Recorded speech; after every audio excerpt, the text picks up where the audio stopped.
130ኛው የአድዋ ድል በዓል ባይደምቅም ማለቴ በድምቀት ተከብሮ ውሏል። ያው ጣሊያንን በእጅጉ ያስደሰተ ሲሆን የጣሊያኗ ጠቅላይ ሚኒስቴር በብዛት ወደዚህ እየተመላለሱ ያሉት ለእንደዚህ አይነት ነገሮች ምስጋና ለማቅረብ ይመስለናል። እንዴ ይሄው ድፍን 4 ዓመታችን እኮ የሚኒሊክ ሐውልት የአድዋ ድል በዓልን ብቻውን ሲያከብር አከባበሩ እኮ የራሱን መልክ እየያዘ መጣ። እንደሚከተለው እናቀርበዋለን። እንግዲህ በአከባበር ስነ ስርዓቱ መሰረት አንደኛ ከዋዜማው ጀምሮ ወታደሮች በአካባቢው የሚያልፉ ሰዎችን ሁሉ ይገላምጣሉ። ሁለተኛ ሌሊት ላይ መድፍ ይተኮሳል እንደተለመደው። ሶስተኛ እንግዲህ በጠዋት ወፎች ሳይነቁ ለማኝ ምናምን ሳያደርግ እንደሚባለው ማለት ነው ባለስልጣናት ሚኒሊክ አደባባይ ላይ ማንም ሳያያቸው የአበባ ጉንጉን ያስቀምጣሉ። ይሄን በእርግጥ ማረጋገጥ አልቻልንም እንዳልኳችሁ ማንም ሳያያቸው ስለሚሆን ማለት ነው። አራተኛ አንድም ሰው በዛ ቀን ድርሽ አይልም። አምስተኛ የተጠሩ እንግዶች መንግስት የፈቀዳቸው የወደዳቸው ማለት ነው እንግዶቹ ባሉበት ባለስልጣናት ንግግር ያደርጋሉ። እንዲሁም ተውኔቶች እንዲሁም ግጥሞች የመሳሰሉት ይቀርባሉ። ሁሉም ሰዎች ግን በንግግሮቻቸው በግጥሞቻቸው ውስጥ ሚኒሊክ የሚል ስም ላለመጥቀስ ከፍተኛ ጥንቃቄ ያደርጋሉ። የዚያን ቀን ሚኒሊክ የሚል ስም ያላቸው ሰዎች ራሳቸው በጊዜያዊነት የሆነ ስም ለራሳቸው ሰጥተው እንዲገለገሉ ይመከራል። በመጨረሻም 6ኛ የበዓሉ ፍጻሜ ይሆናል። እኔ የምለው የአድዋ ድል በዓልን እናፍርበታለን እንዴ? ማለቴ ሌሎች የአፍሪካ ሀገራት በዛ ዘመን ማለት ነው ሰጥ ለጥ ብለው ተቀምጠው ሳለ የኛ አባቶች ዘራፍ ማለታቸውን በውስጣችን እያፈርንበት ከሆነ ብዬ ነው። ወይ ደግሞ እነዚህ ነጮቹ በውስጥ እየመጡ ያስፈራሩን ይሆን? በቱሪዝም የሚያምነው መንግስታችን እንዴት ነው እዚህ አካባቢ የሆነች አይነት የቱሪዝም ፍሰት ሊታየው ያልቻለው? በነገራችን ላይ የፓን አፍሪካን ማጠንጠኛ የሆነ የአፍሪካ ሀገራት መገናኛ የሆነ አይነት ጌት ቱጌዘር የሚደረግበት አይነት ክብረ በዓል አድርገን ልናሳልፈው እንችል ነበረ። መንግስትዬ እባክህ 5 ሳንቲም አናስከፍልም፣ ይችን ሀሳብ በነፃ ውሰዳት። ገና ለገና ሰዎች ሲሰባሰቡ ዳውን ይላሉ ብለህ አፕ የሆነ ሀሳብ እንዲማኮስ ነው ከዋናውም አይመጣው። ኧረ ግድ የለህም። የአድዋ ድል በዓልን ከላባደሮች ቀን ጋር ቀላቅለህብን አረፍ። ለነገሩ የኔ ትንታክ ትውልድ የሚያከብርበት የሚያመልጥበት ማለት እንችላለን መንገዶችን አያጣም። ከዚህ በፊት የተነሳቸውን ፎቶዎች በሶሻል ሚዲያ እየለቀቀ አክብሮ ውሏል። በነገራችን ላይ ይሄ ትውልድ መንግስት ምሳውን እየበላ ድንገት ደርሶ ይችን ጉርሻ እንዳጎርሳት ቢል እስካሁን የበላሁት ስብሳ ምን አደረገልኝ ብሎ ነው ተነስቶ የሚሄደው። ጸብ አይወድም ለማለት ነው። ብቻ በዚህ መንገድ ማክበሩ ያዋጣል ወይ? የአድዋ ድል በመጠኑስ እየተከበረ ነው ወይ? ካልተከበረስ ደግሞ ጣሊያን ተገቢውን የካሳ ክፍያ እየከፈለችን ነው ወይ የሚሉ ዋና ዋና ጥያቄዎችን ለመጠየቅ እንፈልጋለን። በነገራችን ላይ የአድዋ ድል ማለት ድል ብቻ አይደለም፣ ሁላችንም ሁሌ እንደምንለው ነው ሰውነትን እኩልነትን ያረጋገጥበት ነው በተግባር ማለት ነው። በእርግጥ ትውልዱ የተከፈለለትን ዕዳ በአግባቡ ባለመረዳቱ ምክንያት እየሄደ እንደው ዘሎ ዕዳ ውስጥ ነው የሚገባው። እያየነው ነው። አሁን በሞቴ ነጭ ቀለም ብቻ ነው ተብሎ በተግባር በደም የተመሰከረለት ሰው ነጭ ሲያይ ቁጭ ብድግ ይላል። አስተውላችሁ ከሆነ እንግዲህ ለነጭ መስራት፣ ነጭ ማግባት፣ የነጭ ጓደኛ መያዝ፣ የነጭ ጎረቤት መሆን ማፍራት ማለት ሰማይ እንደመጠጋት ነው እየቆጠርን ያለ ነው። ለእናንተ እንግዲህ አድዋ ከንቱ እንላለን እንዴ። ከዚህ ሰንሰለት እንድትወጡ ስንት አድዋ ይዘጋጅላችሁ። ለማንኛውም የአድዋ ድል በዓል ቀልቡን እንደተገፈፈ የሚሰማን ሲሆን እንግዲህ መጎናጸፊያውን መልሳችሁለት እኛም ብንኮራበት እናንተም ደግሞ የሆነ ነገር ጨምራችሁበት ከቱሪዝም ገንዘብ ብታፈሩበት የሚል ምክር ሀሳብ ለማቅረብ ያህል ነው።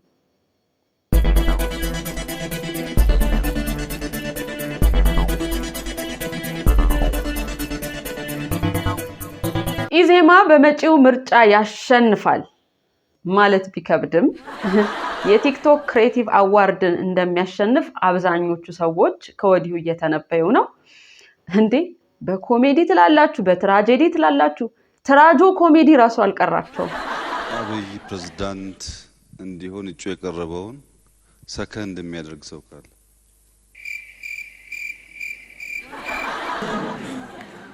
አንድ ሰው ማውጣቱ አይቀርም። በዚህ መሰረት አንደኛው ፕሮፌሰር ያው በእርግጥ እያሳሳቀ ያለው እንግዲህ ኮስተር ብዬ ብናገር መንግስት ኮስተር ይልብኛል ብሎ አስቦ ሊሆን ይችላል። እነዚህ ብርጭቆና ውሃ የሆኑ ፓርቲዎች እኔማ ለምን ኢዜማ በሚል ስማቸውን ቀይረው አይገላገሉም አልኩኝ። የምሬን እኮ ነው።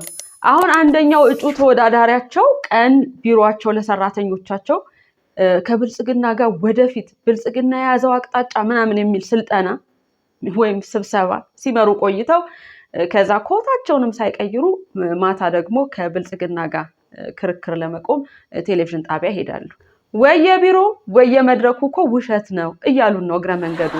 እንዴ ወይ ነገርየው የሆነ የእንጀራ ጉዳይ ምናምን ከሆነቦ ለምን የምርጫ ክርክሩን ለባለቤቱ አሳልፎ አይሰጡም? ያው ምን ችግር አለው? ማንስ ቢከራከር? ሞቅ ሞቅ ምርጫውን ሞቅ ሞቅ ለማድረግ እየሞከራችሁ እንደሆነ እናውቃለን። መቼም ግን ያው ራሱ የሚናገሩትን ነገር ላለመስማት የጆሮ ማዳመጫ ያደርጉ እንደሆነ እንጂ እንደ አባባ ተስፋዬ ሁለት ሆኖ በፖለቲካ መድረክ ላይ መተወን የሚቻል አይመስለንም። እንዴ ያው እሳቸው ቲያትር ቤት ነው ሁለት ሆኖ የሚተውኑት። ያኔ የቲያትረኛ ወይም የተዋናይ እጥረት ስለነበረ ነው። እና ኢዜማም የተዋናይ እጥረት አለበት እያላችሁ ነው። ያው ችግራችሁን እንካፈላችሁ ምናምን ብዬ ነው። እንግዲህ ሰሞኑን ኧረ አብን የሚባለው ፓርቲ የት ደረሰ ምናምን እያልን እያፈላለግን ቆይተን ነበረ። ያው የፓርቲው ከፍተኛ አመራር የነበሩት የሆኑት እንጃ ብቻ አቶ ብቅ ማለት ጀምረዋል። ያው እንደ ነገሩ ስብሰባ ረግጠው ይወጣሉ ብለን የጠበቅናቸው ሰውዬ ናቸው። እንግዲህ አሁን ቃለ መጠይቅ ረግጠው ወጥተው መነጋገሪያ የሆኑት ከቢቢሲ ጋዜጠኛ ጋር ደህና ነህ እንዴት ነህ ቤተሰብ ሰላም ነው ወይ ምናምን ተባብለው በሰላም ጀምረው ልክ ቃለ መጠይቁ መሃል ላይ ሲደርስ ሰውየው በንዴት ይሄንን መቅረጸ ድምፁን ምናምን ነቃቅለው ትተው ነው አሉ የወጡት። እኔማ እንደውም በቀደም የምርጫ ክርክር መድረክ ላይ ቀርበው ብልጽግና እንደውም መጠቀም ያለበትን ያህል ኃይል አልተጠቀመም ብለው ሲያወሩ ድንግጥ ብዬ ምናልባት የብልጽግና መንፈስ ይሆን እንደሚያናግራቸው የኔ ለክርክር አልሆነም። የሆነ ሰው የሆነ ሐሳብ ሲያቀርብ እመን ይለኛል ያለኝን ተማሪን ያስታውሳል። ያው መቼም ለሱ ከሚጨናነቅ ብዬ ከኔ ጋር ሁሉ ጊዜ ዳኛ እንዲሆን ነበር የማደርገው፣ እረፍት እንዲያደርግ ማለት ነው። እሳቸው ዘመድ የላቸውም እረፍት እንዲያደርጉ የሚመክራቸው። ተገቢውን ኃይል አልተጠቀመም ማለት የህዝብ ቁጥሩ በዝቶባቸው ነው? በነፍስ ወከፍ በቤት ቁጥር ምናምን እንድንሞትላቸው ነው እንደምኞታቸው? የብልጽግና ካድሬዎች እነዚህና የመሳሰሉትን አይነት ሰዎች አይወዷቸውም አሉ። እንዴት ይውደዷቸው? በሁለት ዙር እያጠፏቸው አበል እያስቀነሱባቸው። እናማ አብን አለመሞታችን የሚቆጨው ፓርቲ ሆኖ መምጣቱን እየነገርኳችሁ፣ ኢዜማ ግን የክርክር መድረክ ላይ ሁሉ ግባልኝ ይባባላል። በእርግጥ ግባልኝ ምናምን መባባል ያለበት ከኛ ከህዝቡ ጋር ነበር።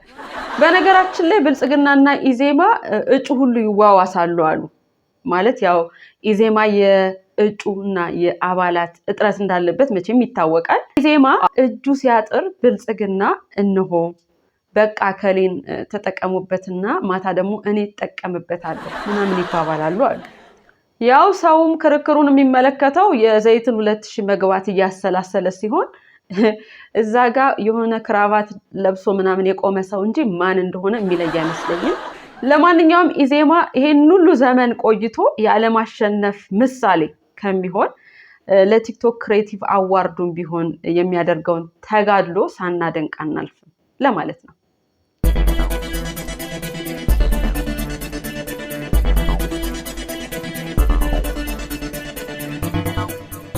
እስራኤልና አሜሪካ ተጠራርተው ኢራን ላይ የጀመሩት የሰላም ማስከበር የኢራኑን መሪ ከዚህ ዓለም አጉድሏል። ያው የሰላም ማስከበር ያልኩት አሁን ጦርነት የከፈቱ ቡድኖች ጦርነቱን የሚጠሩበት የዳቦ ስም በመሆኑ ምክንያት ነው።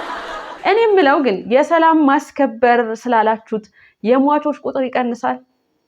በእርግጥ የሟቾች ቁጥር ባይቀንስም የእናንተን ተጠያቂነት ይቀንሳል። እንግዲህ ትራምፕ በየንግግራቸው መሃል የጠሯቸውን ሀገራትና ሰዎች ቀስ በቀስ ከዚህ ዓለም እያሰናበቱ ሲሆን እግዚኦ ማረነ ክርስቶስ ነው ምንለው ወደኛ እንዳይወነጨፍ እንዴ። ሰውየው እኮ በቀደም ነው ኢራን የኒውክሌር ፕሮግራሟን በድጋሚ እንድትከልሰው ደግማ እንድታየው ብለው ያስፈራሩት። ፍርሃቱ የአያቶላ ቤተመንግስት ከመድረሱ በፊት ግን ወኪላቸው እስራኤል መድፏን አደረሰች። እኔ ግን እስራኤል አሜሪካንን ጸብ ሲኖርሽ ጥሪኝ ምናምን ያለቻት ነው የሚመስለኝ። በተለይ መካከለኛው ምስራቅ ላይ እንዴ የሆነ ሰፈር ውስጥ እኮ ጉልቤ ወንድም እንዳለው ህፃን ነው የሚያረጋት። እንግዲህ ኢራን ጥቃቱ በእስራኤል ከተፈጸመባት በኋላ ያላትን መሳሪያዎች በድንጋጤ አንግባ ዙሪያውን እየተሽከረከረች ነው በየሀገራቱ ላይ ስታርከፈክፍ የነበረው። ይሄም ከሁሉም ሀገራት ጋር ጸብ ውስጥ እንድትገባ አድርጓታል። እንዴ በኩዌት ላይ ብቻ እኮ ወደ 178 ባለስቲክ ሚሳይሎች 384 ድሮኖች ነው በ24 ሰዓት ውስጥ የለቀቀችው። አዘነበችባት ነው የሚባለው። ያው ኩዌትም ተጠምቃለች። ይህን በተመለከተ እንግዲህ ጠቅላይ ሚኒስትር አብይ አህመድም ያው ጥቃቱን አውግዘዋል፣ ኩዌት ላይ የተደረገው ማለት ነው። እኔ የምለው ግን የሆነ ቦታ ላይ የኢራኑ መሪ መገደላቸውን በተመለከተ ሀዘናቸውን መግለጻቸውን የሚናገር ዜና አንብቤ ነበረ።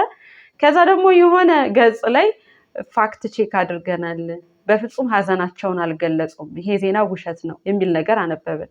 በግልባጩ ስናየው እንግዲህ ሀዘናቸውን ካልገለጹ ደስ ብሏቸዋል ማለት ነው። አየደ ሀገር ጣጣ ሀዘንህንም ደስታህንም በውስጥ ዋጥ እኮ ነው የምታደርጋት። ደሃ ስትሆን እንግዲህ እነ አሜሪካንንም እነ ቻይናንም በኩል ደረጃ ማስደሰት ነው የምትፈልገው። ቤትህን ጥቁር ቀለምም ነጭ ቀለምም የመቀባት ፍላጎት አይነት ነገር ማለት ነው። መጨረሻ ቤትህ ምን ይመስላል? የሜዳ አህያ። እንግዲህ በዚህ ጦርነት አሜሪካ በ24 ሰዓት ውስጥ ብቻ 779 ሚሊዮን ዶላር አውጥታለች። ለማልማት ቢሏት የማታወጣው ማለት ነው። ለዚህ አይደል እንዴ ከየእርዳታ ድርጅት ውስጥ ራሴን አግልያለሁ ምናምን የምትለው? ሳስበው ግን ትራምፕ በልጅነታቸው ልጆች የሚያገሏቸው የማያጫውቷቸው ምናምን አይነት ሰው ነው የሚመስሉኝ። ለዚህ አይደል እንዴ ታዲያ አድገው በድሮንና በሚሳይል የሚጫወቱት? አሁን ለዚህ ነው ልጆቻችሁ በልጅነታቸው በአግባቡ ይጫወቱ፣ በአግባቡ ሳሟቸው፣ ፍቅር ስጧቸው ምናምን የምንለው የዘንድሮን መሪዎች እንዳይመስሉ ማለት ነው። እንግዲህ ኢራን ጦርነቱንና የመሪዋን መገደል ተከትሎ ለዘመናት ትፎክርበት የነበረውን የሆርሙዝ ሰርጥ የተባለውን የባህር ኮሪደር ባይዘዌ ኮሪደር ሲባል ማለት የሚያምርበት ይሄ ነው። ብቻ ኢራን ዘግታዋለች። ይህ ማለት ነዳጅ ማጓጓዝ የሚባል ነገር የለም፣ አትንነን በአየር ካላክ ነው በስተቀር ማለት ነው። በመጪዎቹ ቀናት ራሱ ምን ሊፈጠር እንደሚችል እሱ ፈጣሪ ብቻ ነው የሚያውቀው። እናማ የሰሞኑ ድንገተኛ ጦርነት መያዣ መጨበጫ ከማጣቱ የተነሳ በአንድ ዜና እንደማያበቃ እየተናገርን ይሄ ዜና ከተጠናቀረ በኋላ ራሱ የሚከሰቱ ክስተቶች ብዙ ሊሆኑ ስለሚችሉ አንዳንዶቹን ሀሳቦች አየር ላይ እንድትይዟቸው እንመክራለን።